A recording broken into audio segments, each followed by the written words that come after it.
and welcome to episode 6 of the Rejection Diaries. My name's Stuart White. Today we're going to be discussing despair as a writer. It's something which we all encounter from time to time, some of us more frequently than others. And what we're going to be discussing is how to cope with that at the time, but also how to transfer that despair into hope and to make it a positive that can help propel us forward with our writing and continue and even be more productive than perhaps we were before by sort of resetting our mindset, moving from despair right into hope. So in this episode, we're going to be looking to answer a few questions. What do we do when it seems like there is no hope? How do we cope with that at the time? But also looking at how we pull ourselves out of those depths of despair. What are the strategies we can use? What are the visualization techniques, the physical and mental things that we can do to help ourselves? Now, before we discuss those in a bit more detail, it's worth saying that for me personally, this is something that I really, really, really struggle with. And again, it's one of the reasons why I've chosen it as a topic on this season of the Rejection Diaries, because we can discuss all of the other things, but sometimes even when you have this toolkit and you've great emotional resilience and your motivation is doing okay, or you have this great toolkit to bounce back from rejection, sometimes we get into such a depth that it's almost impossible for us to crawl back out of it. Now, I say that has happened to me a lot. I'm actually in the midst of one of my deepest plunges into despair that I've had for quite a while. I also had a similar episode back in 2019 into 2020 where I really, really, really struggled, and the questions that were going through my head were things like, what's the point? Can I continue with this? Do I want to give up?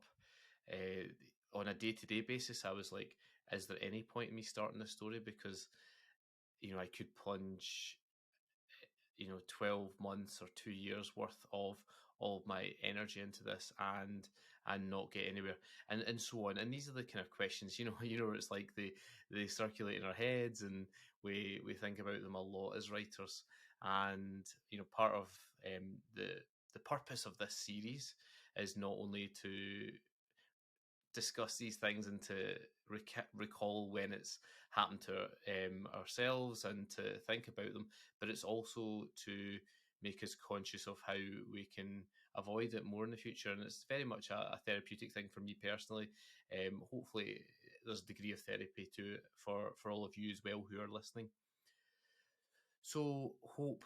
Well, first of all, what is hope?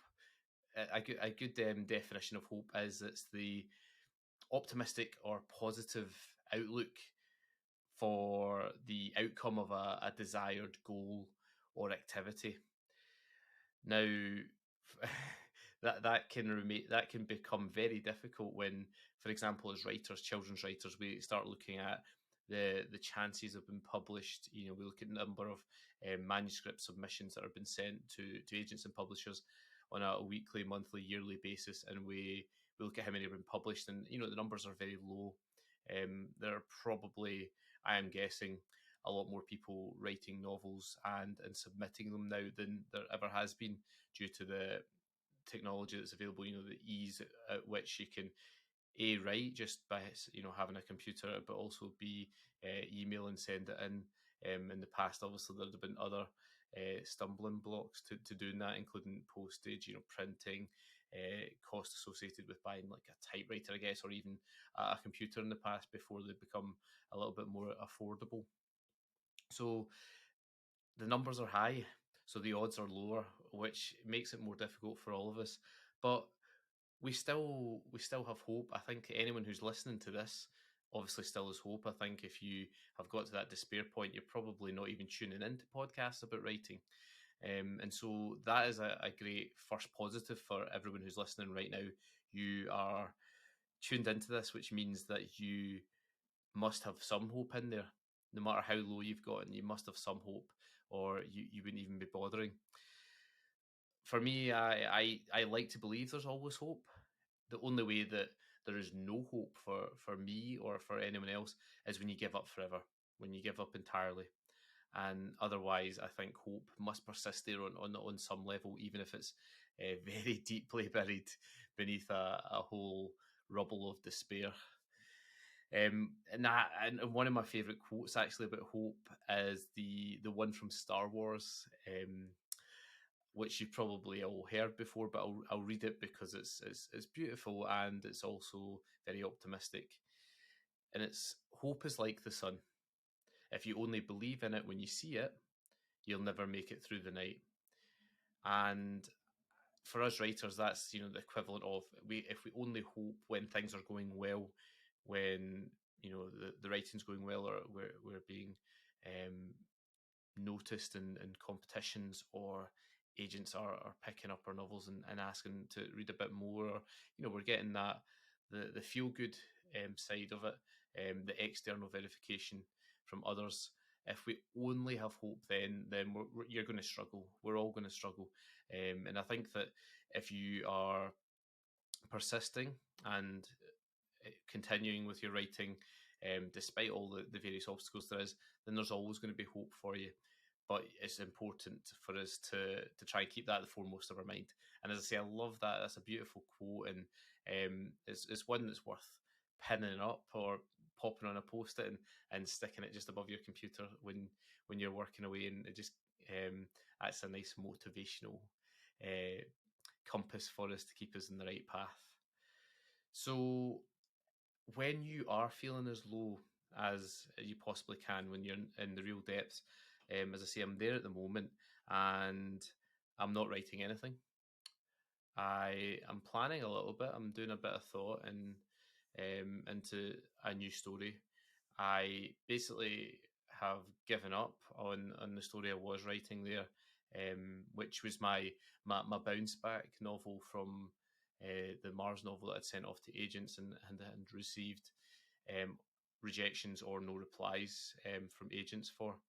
And that bounce back novel was good. It sort of helped me move on from the previous one, but there are issues with this one, and yeah, my motivation was so low, and I'd given up a little bit on that, and I've been looking at this new one, which is exciting. It's always exciting looking at something new, but even then, even though I pretty much have a clearly thought out linear plot now, based upon really in depth character work that I've done, I just don't have the energy to actually write the book now, and it's strange because surely the hard work is coming up with the story, but I've got the story. I just don't have the will or the energy to actually sit down and type the words and spend an hour a day or half an hour a day or 2 hours a day, whatever I can spare. And I actually can probably spare it at the minute. I've just finished school for the term, and there's just not that energy there to do it. The spare is quite deeply embedded within me. I know it'll pass. I do know it'll pass. I am very aware of various strategies I could be using to help me with it. And I will use those, and I will overcome this, and I will get back to it. And I know I'll write that book very soon. And that there's something reassuring about that when I say that out loud to all of you just now, and for those of you who maybe are in a similar situation, it really is worthwhile saying things like that out loud, positive messages, positive mantras, um, positive goals, and just saying, I will finish the novel, I will write it. You don't have to promise to do it tomorrow. You don't have to be really specific in your goals just yet, although we'll talk, a little bit more about how that could be helpful.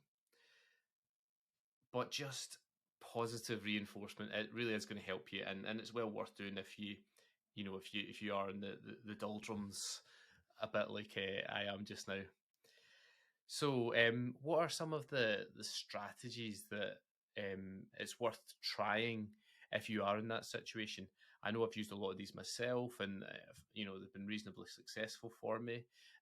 Others are ones that I've heard of from other people that have been shared with me, and so on.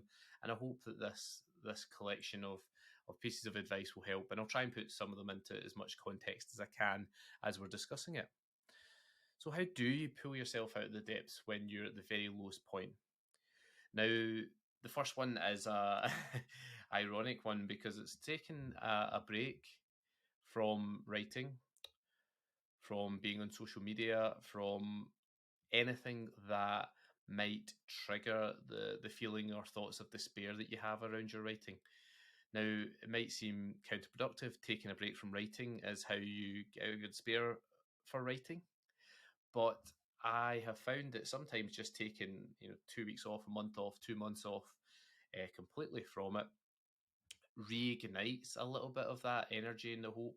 I basically forget a little bit about the despair, and it's funny how they say that it takes 17 days to break a habit or to break free of a mild addiction or a repetitive activity that you do. And if you are constantly every day waking up thinking about writing and going to a place of despair, then you're going to need at least 2 3 weeks of probably not thinking about the despair for it to start to dissipate and settle to a level where hope can reignite. I do believe that probably both despair and hope can exist simultaneously. However, all of our brains they only have so much room. The amount of mental energy that it requires to be in a constant state of despair is quite high, and so it pushes other things out. And taking that break from writing can free up extra space within your brain to be more positive and to be more hopeful, and to focus upon things where you're not in that space of it's never going to happen for me. I see all these other writers getting published, or see all these friends winning competitions, and you know, you feel a bit down about your writing and yourself, and so on. And the break just helps to freshen that up. Um, Similarly, I've been taking a bit of a social media break ish, or as much as I take a break from it recently, and I've not been posting very much. Just occasionally going on to support people or send the odd thing, and it has helped. It's made a wee bit of a difference for me. So taking a break from either the writing itself or social media kind of have a big impact. And as I say, 17 days, so looking at 3 weeks or so, if you can do that, it will have changed your neural wiring by that point, and your space in your brain, that mental space, will be less consumed by the despair, and hopefully that generally means that space will then be occupied by more hopeful thoughts and hopeful, therefore, actions and productive um, motion for you going forward with your writing. The second strategy, and this is something that one of my friends suggested to me recently, and it's really helped, is to reflect on why you're writing. Why have you decided to write children's book and become a novelist, children's novelist? Why are you trying to get your book published? Why do you sit down and do that rather than something else? And that constant reminder of why you do it is so important. It can act as a little fuel just to get you through that barrier of despair, to punch through it and get back towards that the other end of the spectrum and the more hopeful end. So yeah, think about why it is you started writing, what it is you want to achieve. Definitely for me, my children have been a big motivator over the last few years. It'd be lovely to have something at some point that they could read that's mine. That would certainly help. Why did I do it initially though? And this was something that I thought back on, was my own savior, if you like, as a child in a fairly dysfunctional household. Growing up, was to sit in my loft and to read books. Lord of the Rings obviously been a very notable one. I think because of its length, it meant I could sit up there for a number of hours and read it. But I read a lot of other ones up there as well. I remember even reading maybe less childrenly books as well up there. Remember reading Pinocchio and Treasure Island before I read The Hobbit and Lord of the Rings as well. So many great books. Obviously, the whole Narnia series were a big part of my childhood as well. And I remember sitting reading those and thinking I'd love to tell stories like that. And obviously, times have moved on. Types of stories I want to tell are very different, but I think that's the root of what I want to do. And actually, even just rekindling those memories is certainly developing more of an appetite and an energy for me to do a bit of writing. So yeah, think about why it was that you started writing. Why are you doing it now? What's the point of it? If it's simply about getting published, and those external goals are important as well, then think about the internal thing. What's driving you to be motivated internally to write? And that helps a little bit, I think, in terms of breaking down those waterfalls of despair that are splashing on your head. The other one, which I thought was a good one as well, that someone gave me, was to write something that's only for you. So write down something that you are not going to share with anyone, that's only about you, and have fun with it, and write something that is gloriously imbued by your own writing DNA, and it excites you, and you think you'd enjoy reading it, and it doesn't matter what anyone else in the entire world thinks. You can use your words like that. You can use loads and loads of adjectives and adverbs. You can write fan fiction, whatever it is that gives you a wee buzz. Go for it, and that will certainly a trigger the dopamine that is the hormone that comes with that, an activity that's gives you some sort of reward um, in the reward pathway of your brain, and it will also just get you back into that wee bit of a writing habit as well. Maybe that will trigger you to start doing that. I think like 3 weeks of sitting there writing some brilliant fan fiction or something that's going to amuse yourself is a great way to break down those barriers of despair, I think. Another very good one, which I thought about, which has helped me, is just completely forget about everything you know about the industry, about your chances of publication, all the bits of advice and blogs and so on that you've read on the websites, on social media, and write like you're a brand new writer. Now, for me, I remember in 2009 or whenever it was, when I started properly writing each day, that I didn't know anything, and it's the whole bell curve, isn't it, with the knowledge versus confidence thing. And I had so much confidence in what I was doing. I would sit down, I'd do it every day. I'd get the words out, no problem. I did not second guess myself at all. No self questioning, and I was very productive, and I was very happy as well. I was very happy with what I was producing, even though reflectively, it wasn't the best quality, but I was happy with it at the time, and that's very important, I think, as a writer, is being happy with what you're doing at the time, even if you're conscious that it's maybe not the best quality. And so I definitely think forget everything you know is a great bit of advice.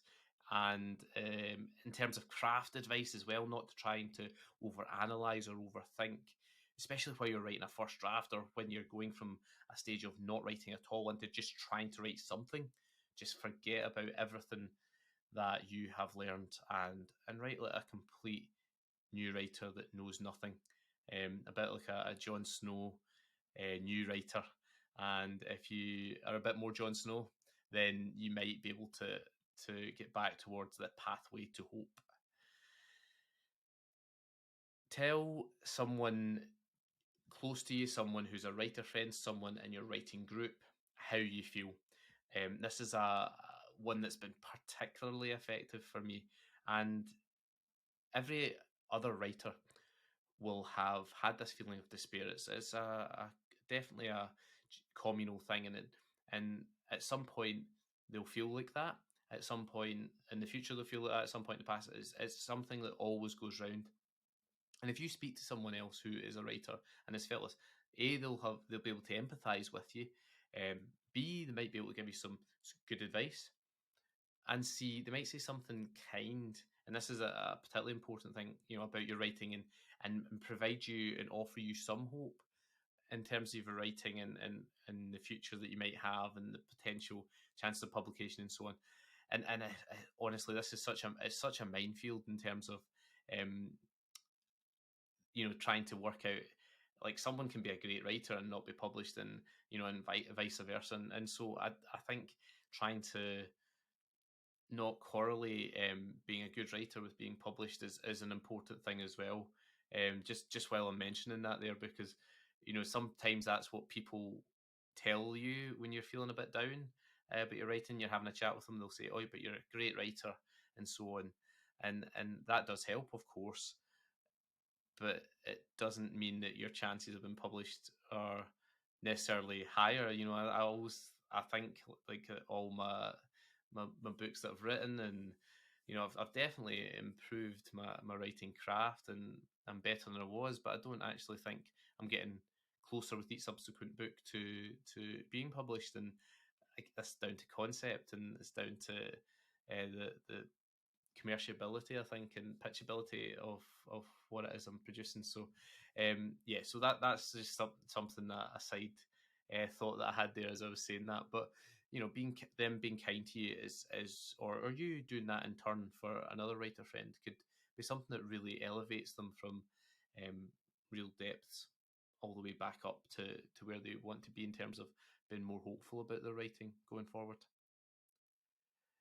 Okay. And actually, when you share, it is a great way for all parties involved to realize that either you are not alone, or for them in turn to realize that they're not alone in feeling that as well, because it's the it's the most um, it's the most comforting thing to share something about how you feel that maybe you wouldn't want to share normally, and for the person you're sharing it with to say, "Well, actually, I've felt the same as well."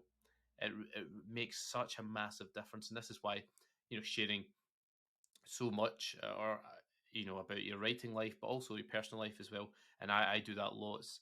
I know about the importance of that in terms of those who feel similar to you. And I hope that with the whole sort of context of the podcast and what we're trying to achieve here and so on, I hope that that's been achieved on a sort of macro level with the whole podcast, as well as obviously a micro level with the particular episode that we're discussing today.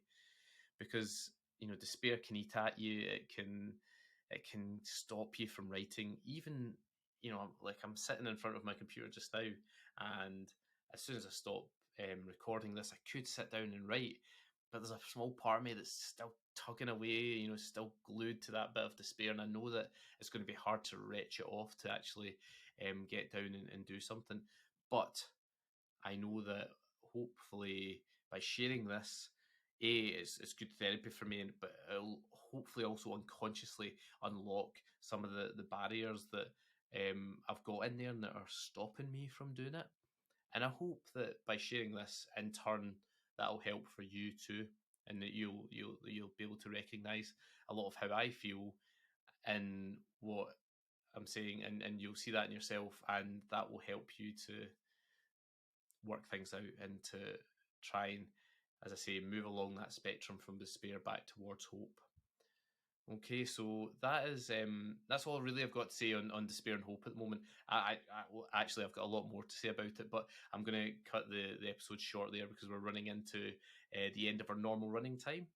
I remind you, obviously, that writing can be lonely, but I'm hoping with the likes of this podcast and everything else that we do, that it doesn't need to be. And as I always say, feel free to get in touch with me. Email me, DM me, send me a message, however you like, to chat about any of this stuff. I love talking to other authors about this side of things. And actually, sort of breaking news, if you like, I'm going to very soon put up a form for people to sign up if they want to come onto the programme and chat a little bit about their experiences of rejection and the other various things that we have discussed throughout this series, and hear from different points of view as well, because as much as I've got some experience and it might be very relatable to some of you, it's likely that others will have different experiences which will relate with other people that are listening. So it's good to get a wide range of experiences and to find out a little bit more.